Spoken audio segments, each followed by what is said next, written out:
સુરત સહિત દેશભરમાં હાલ સાયબર ગુનાઓમાં વધારો જોવા મળી રહ્યો છે ત્યારે સુરત સાયબર ક્રાઇમમાં નોંધાયેલી એપીકે ફાઇલ મોકલી મોબાઈલ હેક કરી બેંક ખાતામાંથી રૂપિયા ટ્રાન્સફર કરવાની ફરિયાદ બાદ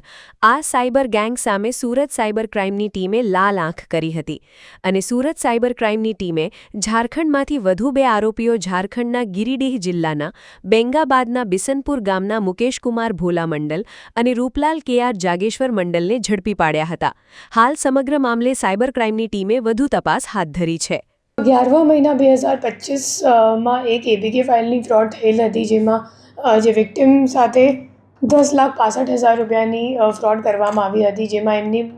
એમને વોટ્સએપ અને એસએમએસ દ્વારા એક એપીકે ફાઇલ મોકલવામાં આવી હતી અને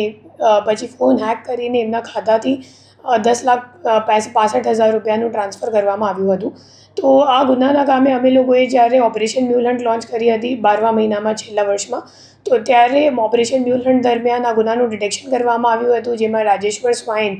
અને ઝિયાઉર રહેમાન કરીને 2 આરોપીઓની ધરપકડ કરવામાં આવેલ હતી અને એમની ઇન્ટેરોગેશન મુજબ આ કેસમાં જે મની મ્યુલ આરોપીઓ હતા તો એમની ધરપકડ કરવા માટે પછી ટેકનિકલ વર્કઆઉટ ચાલુમાં હતી અને ટેકનિકલ વર્કઆઉટ કરવાથી ખબર પડી કે જે બંને આરોપીઓ છે એ લોકો છેક 1800 કિલોમીટર દૂર ગિરિડીહ ઝારખંડમાં એમનું લોકેશન આવતું હતું પછી આપણી ટીમ ત્યાં ગઈ અને લગભગ 4 દિવસ સુધી એ લોકોએ અલગ અલગ ભૂમિકા લઈ અલગ અલગ રોલ લઈ અને હ્યુમન એન્ટ દ્વારા બંને આરોપીઓને શોધીને લોકલ પોલીસની મદદથી 2 પોલીસ સ્ટેશનના પોલીસની મદદથી એક ઓપરેશન કરીને બંને આરોપીઓને ધરપકડ કરી છે